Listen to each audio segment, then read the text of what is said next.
Hi. I'm Tom. And I'm Sherry.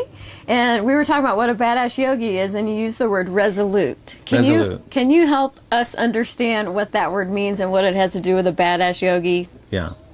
The word resolute in this context refers to the resolute intellect. Resolute intellect means that intellect which is resolved, which is unwavering, which is not questioning and doubting itself. It's one-pointed, it's focused on accomplishing its goal admirably and purposefully.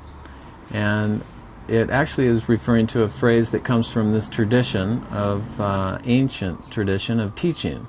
And there was a teacher 3,500 years ago named Shankara. And Shankara is famous for his resolute intellect, the ability to distinguish between the inner and the outer. What is truth? Sat, it's called truth, Sat in Sanskrit, and what is not truth.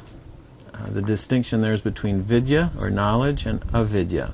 When the intellect becomes resolute, it maintains itself in a state, permanently established in a state, of being able to distinguish the truth from that which is not true.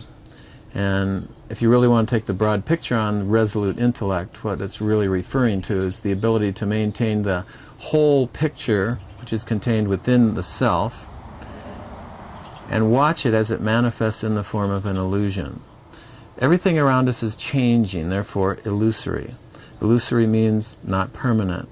It's constantly changing. Matter of fact, the only constant we have is change.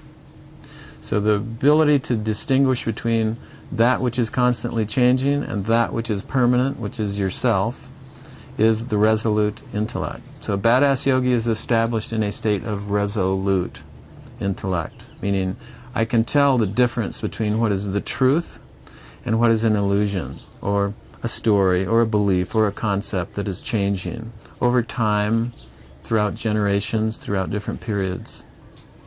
And people of all walks of life are involved with the resolute intellect. A mom is involved with being resolute about what is the best way to develop my child.